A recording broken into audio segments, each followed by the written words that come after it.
새벽 3시 병실 복도의 차가운 의자에 앉아 계신 한 어머니가 있습니다. 24시간째 잠 한숨 못 주무시고 중환자실 앞을 지키고 계십니다. 손에는 식어버린 커피 한 잔, 마음에는 무너져가는 믿음이 자리하고 있지요. 하나님, 정말 우리 아이를 사랑하신다면 왜 이런 일이? 입술이 바짝 마르고 눈가엔 눈물이 말라버린 자국만 남아 있습니다. 솔직히 고백하겠습니다. 저도 그 의자에 앉아봤습니다. 아버지가 수술실에 들어가시던 그 밤, 저는 목사인데도 기도가 막혔습니다. 정말 하나님이 들으시는 걸까? 정말 치유해 주실까? 의심이 밀려왔습니다. 목사라는 직분이 무색할 정도로 믿음이 흔들렸습니다. 그 순간 깨달았습니다. 아픈 가족을 둔 사람의 마음은 그 누구도 헤아릴 수 없다는 것을요. 하지만 바로 그 자리에서 저는 하나님의 놀라운 인도하심을 경험했습니다. 여러분도 지금 그런 시간을 보내고 계신가요?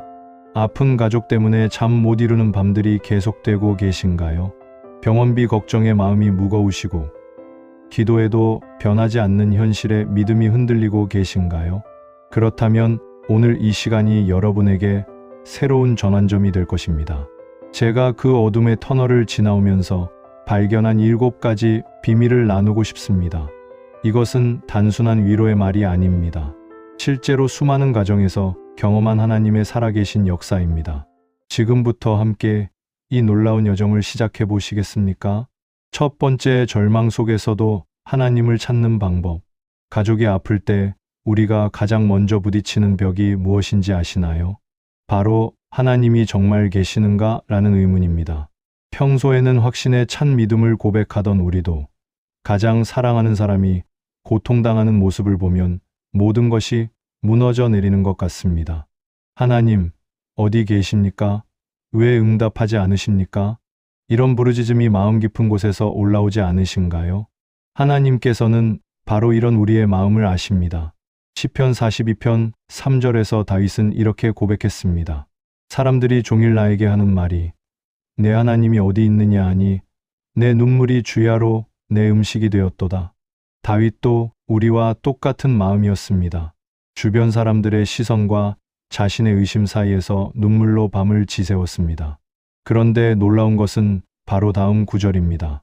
11절에서 다윗은 내 영혼아 내가 어찌하여 낙심하며 어찌하여 내 속에서 불안해하는가? 너는 하나님께 소망을 두라고 자신에게 명령합니다.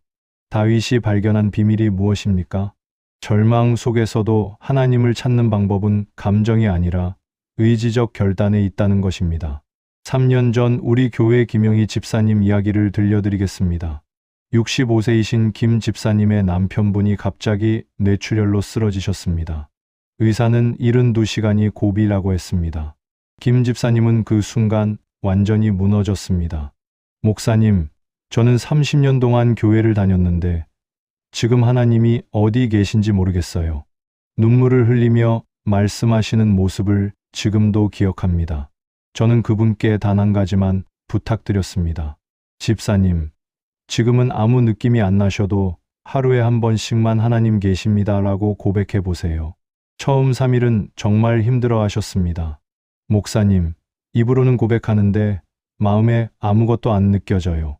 하지만 일주일째 되던 날 놀라운 일이 일어났습니다. 남편분의 의식이 돌아오신 거예요.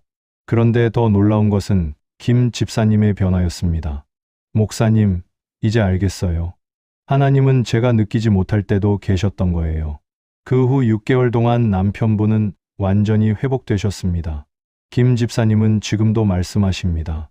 그때 의지적으로 하나님을 찾기로 결단한 것이 우리 가정을 살렸어요.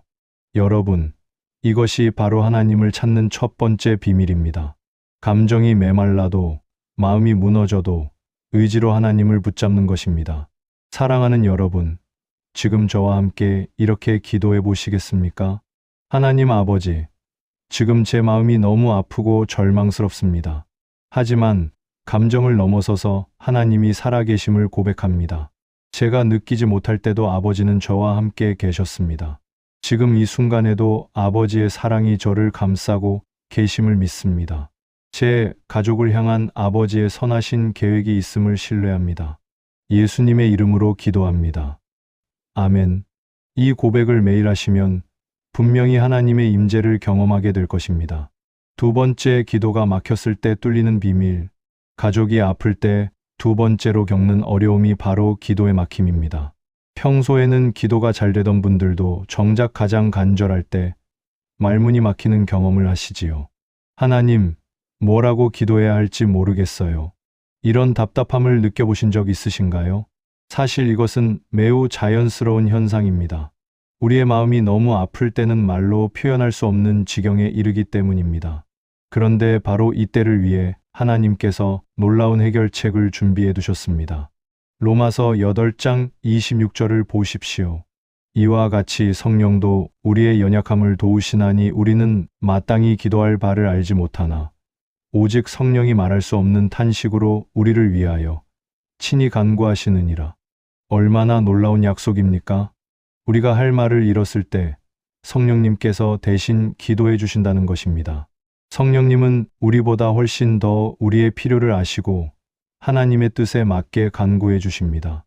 이것을 깨달으면 기도의 부담이 완전히 사라집니다. 작년에 우리 교회 청년부 리더인 박민수 형제의 이야기입니다. 28세인 민수 형제의 어머니가 갑자기 췌장암 말기 판정을 받으셨습니다. 민수 형제는 그동안 기도의 용사로 유명했는데 이상하게 어머니를 위해서는 기도가 안 된다고 고민을 털어놨습니다. 목사님, 다른 사람을 위해서는 몇 시간도 기도할 수 있는데 엄마를 위해서는 5분도 기도가 안 돼요. 너무 마음이 아파서 저는 그 형제에게 이렇게 조언했습니다. 민수야, 지금은 내가 기도하려고 애쓰지 말고 성령님께 맡겨드려. 그냥 성령님, 대신 기도해 주세요 라고만 해봐. 처음에는 좀 어색해했지만 며칠 후부터 놀라운 변화가 일어났습니다. 말로는 표현할 수 없는 평안이 마음에 임하기 시작한 거예요. 그리고 2주 후 병원에서 재검사를 했는데 암세포가 70% 줄어들었다는 결과가 나왔습니다. 의사도 의학적으로 설명이 안 된다고 말했습니다. 하지만 민수 형제는 확신했습니다. 성령님이 제가 할 수 없는 기도를 대신해 주신 거예요. 그 후 6개월 만에 어머니는 완전히 건강을 회복하셨습니다. 민수 형제는 지금도 간증합니다.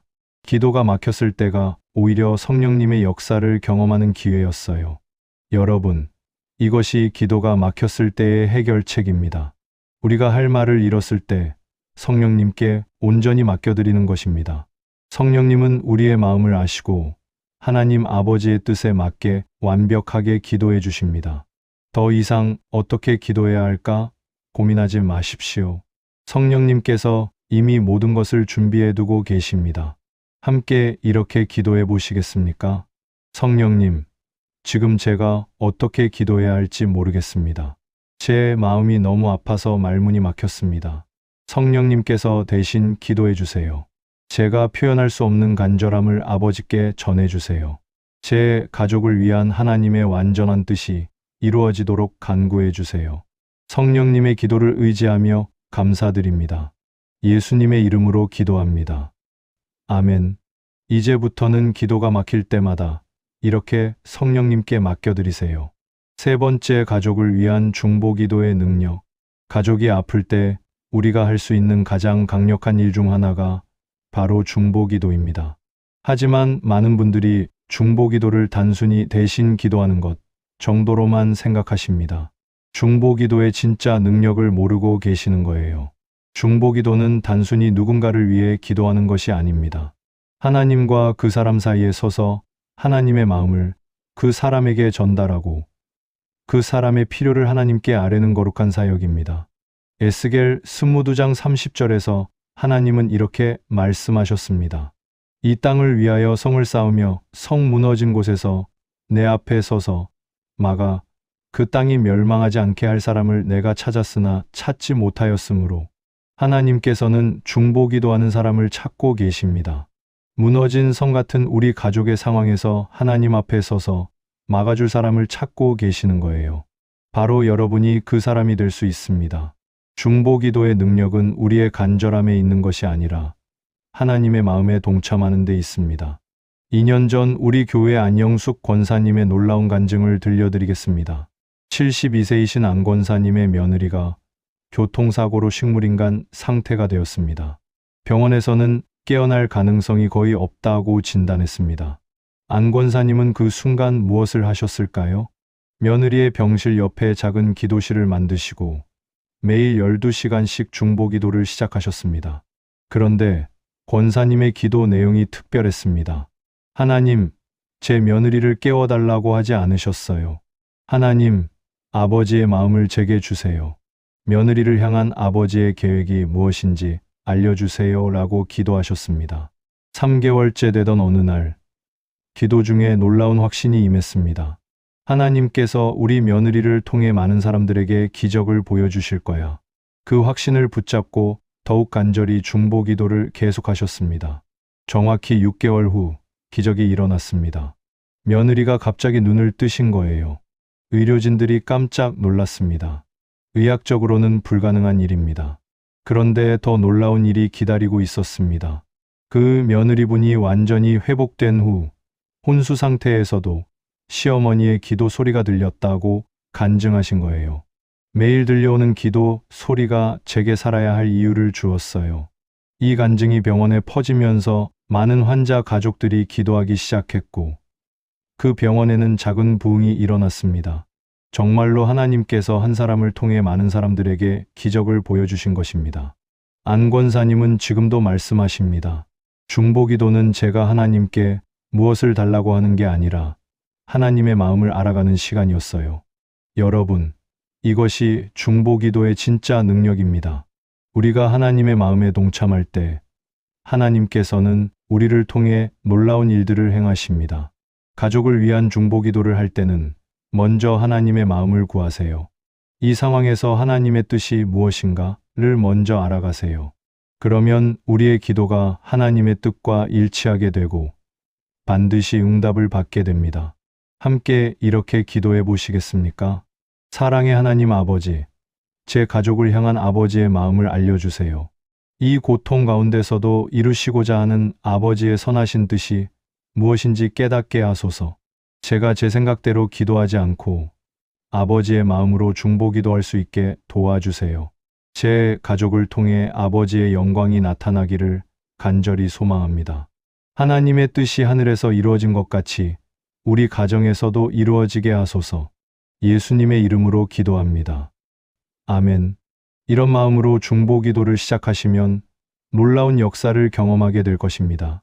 네 번째, 치유의 말씀을 붙잡는 법. 가족의 아픔 앞에서 우리가 가장 간절히 원하는 것은 무엇입니까? 바로 치유입니다. 몸의 치유, 마음의 치유, 상황의 치유를 간절히 바라지요. 그런데 많은 분들이 치유를 위해 기도는 하지만 정작 치유의 말씀을 어떻게 붙잡아야 하는지는 모르고 계십니다. 치유의 말씀을 붙잡는 것과 단순히 치유를 위해 기도하는 것은 완전히 다릅니다. 치유의 말씀을 붙잡는다는 것은 하나님의 약속을 우리 상황에 구체적으로 적용하는 것입니다. 출애굽기 15장 26절을 보십시오. 이르시되 너희가 너희 하나님 나 여호와의 말을 들어 순종하고 내가 보기에 의를 행하며 내 계명에 귀를 기울이며 내 모든 규례를 지키면 내가 애굽 사람에게 내린 모든 질병 중 어느 것도 너희에게 내리지 아니하리니 나는 너희를 치유하는 여호와임이니라. 여기서 핵심은 나는 너희를 치료하는 여호와임이니라는 선언입니다. 히브리어로 여호와 라파라고 하는데 이것은 하나님의 본성을 나타냅니다. 하나님은 가끔 치유하시는 분이 아니라 본질적으로 치유하시는 분이라는 뜻입니다. 이 진리를 붙잡으면 우리의 기도가 완전히 달라집니다. 하나님, 치유해 주세요가 아니라 하나님, 아버지는 치유하시는 분이시니까 지금도 치유하고 계심을 믿습니다 라고 고백하게 됩니다. 1년 전 우리 교회 최동규 장로님 가정에서 일어난 일을 말씀드리겠습니다. 58세이신 최 장로님의 부인이 유방암 3기 진단을 받으셨습니다. 의사는 수술에도 5년 생존율이 30%라고 했습니다. 그 순간 최 장로님 부부는 완전히 절망했습니다. 하지만 그때 저는 장로님께 한 가지를 부탁드렸습니다. 장로님, 매일 아침 일어나자마자 사모님과 함께 출애굽기 15장 26절을 큰 소리로 선포해 보세요. 처음에는 억지로 하시는 것 같았습니다. 나는 너희를 치료하는 여호와임이니라. 이 말씀을 매일 선포하는데 마음에 와 닿지 않는다고 하셨어요. 하지만 놀라운 일이 일어났습니다. 2주째 되던 날 갑자기 이 말씀이 살아서 역사하기 시작한 거예요. 하나님이 지금 이 순간에도 아내를 치유하고 계시구나. 확신이 마음에 임했습니다. 그 후 수술을 받으셨는데 의사가 깜짝 놀랐습니다. 암세포가 거의 다 사라져 있었던 거예요. 수술 전 검사에서는 분명히 3기였는데 지금 보니까 1기 초기 정도밖에 안 돼요.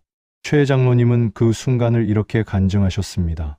말씀을 선포할 때마다 하나님이 실제로 역사하고 계셨구나. 그 후 완전히 치유되셨고 지금은 암 환자들을 위한 기도팀을 이끌고 계십니다. 최 장로님 부부는 지금도 매일 아침 여호와 라파를 선포하신다고 합니다. 치유의 말씀은 한번 붙잡는 게 아니라 계속 붙잡고 살아야 하는 거예요. 여러분, 이것이 치유의 말씀을 붙잡는 비밀입니다. 하나님의 본성에 근거해서 확신을 가지고 선포하는 것입니다.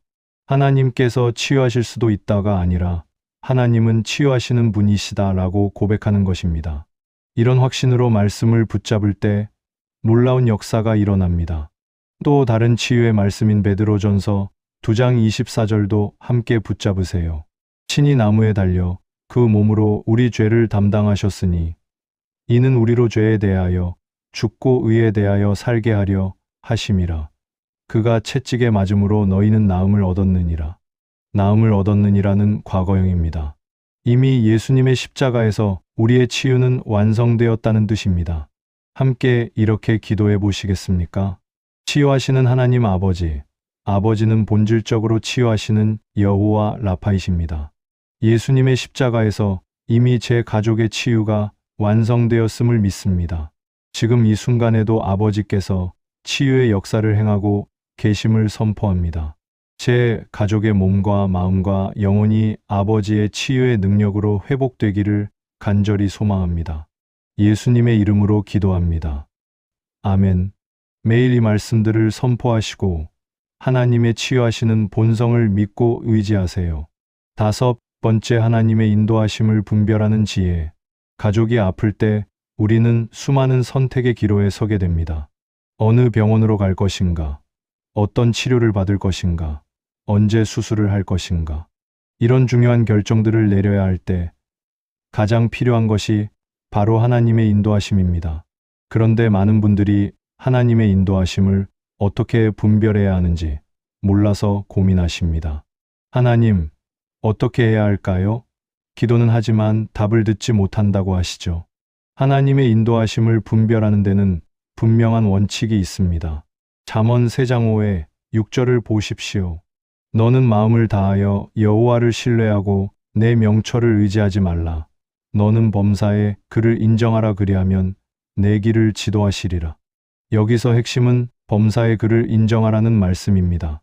우리가 모든 일에서 하나님을 인정하고 의지할 때 하나님께서 우리의 길을 지도해 주신다는 약속입니다. 하나님의 인도하심은 신비로운 환상이나 음성이 아닙니다. 평안, 확신, 그리고 열린 문의 3가지로 나타납니다. 6개월 전 우리 교회 이정희 집사님이 경험한 놀라운 인도하심을 들려드리겠습니다. 45세이신 이 집사님의 딸이 희귀병 진단을 받았습니다. 국내에서는 치료가 어렵고 미국으로 가야 한다는 말을 들었습니다. 하지만 비용이 2억 원이 넘었습니다. 집사님은 완전히 막막했습니다. 하나님, 어떻게 해야 할까요? 간절히 기도했지만 뚜렷한 답이 없었습니다. 그런데 어느 날 기도 중에 이상한 평안이 마음에 임했습니다. 하나님께서 길을 열어주실 거야. 근거 없는 확신이었지만 마음이 평안했습니다. 그 다음 날 놀라운 일이 일어났습니다. 병원에서 연락이 온 거예요. 저희 병원에서 그 희귀병 치료를 위한 임상시험을 시작하게 되었는데 참여하시겠습니까? 비용은 전액 무료였습니다. 집사님은 그 순간 깨달았습니다. 하나님께서 이미 모든 것을 준비해 두고 계셨구나. 치료 결과도 놀라웠습니다. 6개월 만에 딸이 완전히 건강해진 거예요. 의료진들이 기적 같은 회복이라고 했습니다. 집사님은 지금도 간증하십니다. 하나님의 인도하심은 제가 이해할 수 있는 방법으로 오는 게 아니라 평안과 확신으로 먼저 오더라고요. 그 집사님이 발견한 인도하심의 원칙은 이것입니다. 첫째, 범사에 하나님을 인정하고 의지하며 기도합니다. 둘째, 마음에 임하는 평안을 주의 깊게 살핍니다. 셋째, 확신이 들면 그 방향으로 한 걸음씩 내딛습니다. 넷째, 하나님께서 문을 열어주시는 것을 기다립니다. 이 네 단계를 거치면 반드시 하나님의 인도하심을 경험하게 됩니다. 여러분도 지금 어떤 결정을 내려야 할 상황에 계신가요? 먼저 하나님께 모든 것을 맡겨드리고 마음의 평안을 구하세요. 하나님의 인도하심은 복잡하고 어려운 것이 아닙니다. 우리를 사랑하시는 아버지의 마음으로 가장 좋은 길로 인도해 주십니다. 함께 이렇게 기도해 보시겠습니까? 인도하시는 하나님 아버지, 지금 제가 내려야 할 중요한 결정들이 있습니다. 제 명철을 의지하지 않고 오직 아버지만 신뢰합니다. 이 모든 일에서 아버지를 인정하며 아버지의 뜻을 구합니다. 제 마음에 참된 평안을 주시고 확신을 주소서. 아버지께서 예비하신 길로 저를 인도해 주세요. 제가 한 걸음씩 순종할 때 필요한 문들을 열어주시기를 간구합니다. 아버지의 선하신 인도하심을 신뢰합니다. 예수님의 이름으로 기도합니다. 아멘. 이런 마음으로 기도하며 기다리시면 하나님께서 반드시 인도해 주실 것입니다. 여섯 번째, 믿음의 공동체와 함께 서는 힘. 가족이 아플 때 우리가 자주 범하는 실수가 무엇인지 아십니까? 바로 혼자서 모든 것을 감당하려고 하는 것입니다. 다른 사람들에게 짐이 되고 싶지 않아요. 이런 어려운 일로 다른 분들을 괴롭히고 싶지 않아요. 이런 마음으로 혼자 끙끙 앓으며 지내시는 분들이 많습니다. 하지만 이것은 하나님의 뜻이 아닙니다. 하나님께서는 우리를 혼자 두지 않으시고 믿음의 공동체를 통해 서로 위로하고 격려하며 기도로 돕도록 하셨습니다. 갈라디아서 6장 2절을 보십시오. 너희가 짐을 서로 지라 그리하여 그리스도의 법을 성취하라. 서로의 짐을 지는 것이 바로 그리스도의 법이라고 하셨습니다. 혼자 모든 것을 감당하려고 하는 것은 오히려 하나님의 뜻에 어긋나는 일입니다. 야고보서 5장 16절에서도 그러므로 너희 죄를 서로 고백하며 병이 낫기를 위하여 서로 기도하라. 의인의 간구는 역사하는 힘이 큼이니라고 말씀하셨습니다. 서로 기도해 주는 것이 얼마나 큰 능력이 있는지 모르겠습니다. 3년 전 우리 교회에서 일어난 감동적인 이야기를 들려드리겠습니다. 우리 교회 새가족인 황미영 자매님의 아들이 백혈병에 걸렸습니다. 8세밖에 안 된 아이였는데 병원에서는 골수 이식이 필요하다고 했습니다. 황 자매님은 교회를 다닌 지 6개월밖에 안 됐기 때문에 선뜻 도움을 요청하기가 어려웠습니다. 목사님, 저희가 교회에 온 지 얼마 안 됐는데 이런 부탁을 드려도 될까요? 조심스럽게 상황을 말씀하셨습니다. 그 순간 저는 확신했습니다. 이것이야말로 하나님께서 우리 교회에 주신 기회구나. 그 주일 전 교인에게 황 자매님 가정의 상황을 나누고 함께 기도해달라고 부탁했습니다. 놀라운 일이 일어났습니다. 교인들이 자발적으로 24시간 기도팀을 만들었습니다. 하루 24시간을 1시간씩 나누어서 릴레이 기도를 시작한 거예요. 어떤 분들은 새벽 3시에도 기도하셨습니다. 또 어떤 분들은 병원 간병을 도와주셨고 식사를 해서 가져다 주셨습니다. 황 자매님은 완전히 감동했습니다. 이게 정말 교회구나. 이게 정말 하나님의 사랑이구나. 그런데 더 놀라운 일이 일어났습니다. 기도를 시작한 지 3개월 후 적합한 골수 기증자가 나타난 거예요. 확률이 수만 분의 1인데 기적적으로 매칭이 됐습니다. 이식 수술도 성공적으로 끝났고 아이는 완전히 건강을 회복했습니다. 하지만 진짜 기적은 따로 있었습니다. 황 자매님의 남편분이 이 일을 계기로 예수님을 영접하신 거예요. 하나님이 정말 살아계시는 것 같아요. 이렇게 많은 사람들이 우리를 위해 기도해 주는 걸 보니까요. 그 후 황 자매님 가정은 우리 교회의 기둥 같은 가정이 되었습니다. 지금은 새 가족들을 돌보는 사역을 하고 계십니다.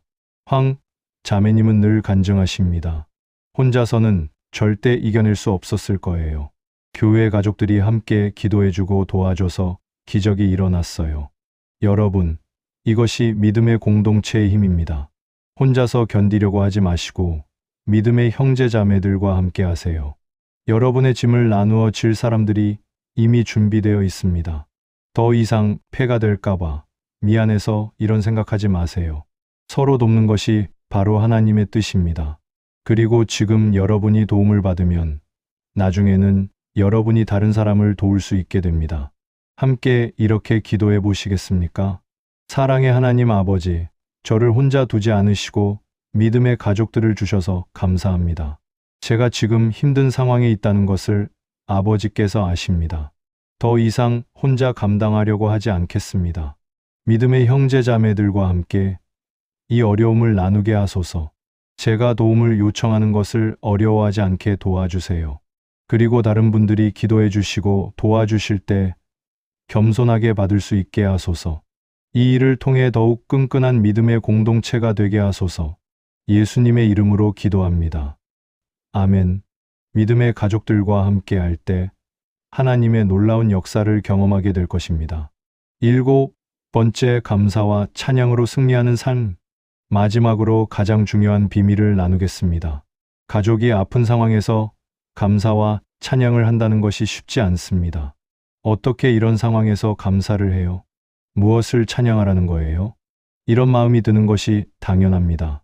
하지만 감사와 찬양은 상황이 좋을 때 하는 것이 아닙니다. 오히려 어려운 상황에서 할 때 더 큰 능력이 있습니다. 데살로니가전서 5장 18절을 보십시오. 범사에 감사하라. 이것이 그리스도 예수 안에서 너희를 향하신 하나님의 뜻이니라. 범사에 감사하라고 하셨습니다. 좋은 일이 있을 때만이 아니라 모든 상황에서 감사하라는 뜻입니다. 그런데 왜 하나님께서 어려운 상황에서도 감사하라고 하셨을까요? 감사는 우리의 시선을 문제에서 하나님께로 돌리는 가장 강력한 방법이기 때문입니다. 감사할 때 우리는 하나님의 선하심과 신실하심을 다시 기억하게 됩니다. 그리고 찬양은 영적 전쟁에서 가장 강력한 무기입니다. 사탄은 우리의 찬양을 견딜 수 없습니다. 1년 전 우리 교회 김철수 집사님 가정에서 일어난 놀라운 일을 들려드리겠습니다. 52세이신 김 집사님이 갑자기 뇌종양 진단을 받으셨습니다. 악성이었고 의사는 6개월에서 1년 시한부 선고를 했습니다. 김 집사님 가족들은 완전히 절망했습니다. 특히 부인이신 김소영 집사님은 며칠 동안 아무것도 하지 못하셨습니다. 그런데 어느 날 소영 집사님이 결단을 하셨습니다. 여보, 우리 지금부터 매일 하나님께 감사하고 찬양하자. 처음에는 정말 억지로 하셨습니다. 하나님, 아직 함께 있을 수 있어서 감사합니다. 하나님, 지금까지 좋은 추억들을 주셔서 감사합니다. 이런 식으로 억지로라도 감사 제목을 찾으셨습니다. 그리고 매일 밤 함께 찬양을 부르셨습니다. 목소리가 떨리고 눈물이 나도 계속 찬양하셨습니다. 2주가 지나면서 놀라운 변화가 일어났습니다. 김 집사님의 표정이 평안해지기 시작한 거예요. 이상하게 마음에 평안이 와요. 무서움이 사라져요. 한 달이 지나자 더 놀라운 일이 일어났습니다. 재검사에서 종양이 줄어들기 시작한 거예요. 의사도 이해할 수 없는 현상이라고 했습니다. 김 집사님 부부는 더욱 감사하고 찬양했습니다. 3개월 후에는 종양이 80% 줄어들었습니다. 6개월 후에는 거의 사라졌습니다. 1년 후에는 완전히 깨끗해졌습니다. 의료진들이 의학적 기적이라고 불렀습니다. 김 집사님은 지금도 간증하십니다. 감사와 찬양이 치유의 통로였어요. 우리가 찬양할 때마다 하나님의 능력이 임했어요. 소영 집사님도 덧붙이셨습니다. 처음에는 억지로 했는데 나중에는 정말로 감사하게 되더라고요. 지금도 김 집사님 부부는 매일 밤 감사와 찬양의 시간을 갖고 계십니다. 이제는 습관이 되었어요. 하루도 빠뜨릴 수가 없어요. 여러분, 이것이 감사와 찬양의 능력입니다. 상황을 바꾸는 것이 아니라 우리를 바꾸고 하나님의 능력이 임하게 하는 것입니다. 어려운 상황에서도 감사할 제목을 찾아보세요. 아직 살아있다는 것, 함께 있을 수 있다는 것, 사랑하는 가족이 있다는 것, 하나님께서 함께 하신다는 것, 찾으면 얼마든지 있습니다. 그리고 찬양하세요. 목소리가 떨려도, 눈물이 나도, 마음이 아파도 찬양하세요. 그럴 때 하나님의 능력이 여러분의 삶에 임할 것입니다. 함께 이렇게 기도해 보시겠습니까?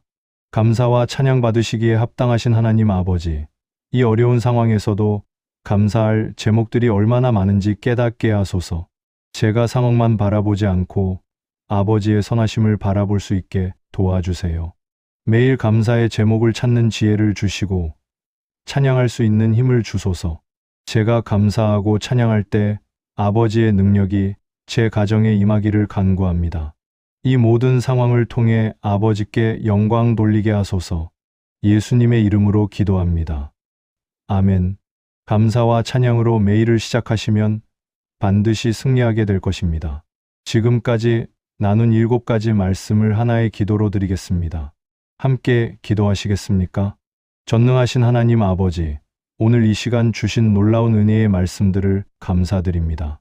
절망 속에서도 아버지를 찾는 방법을, 기도가 막혔을 때 성령님께 맡기는 비밀을, 중보기도의 놀라운 능력을, 치유의 말씀을 붙잡는 법을, 아버지의 인도하심을 분별하는 지혜를, 믿음의 공동체와 함께하는 힘을, 그리고 감사와 찬양으로 승리하는 삶을 깨닫게 해주셔서 감사합니다.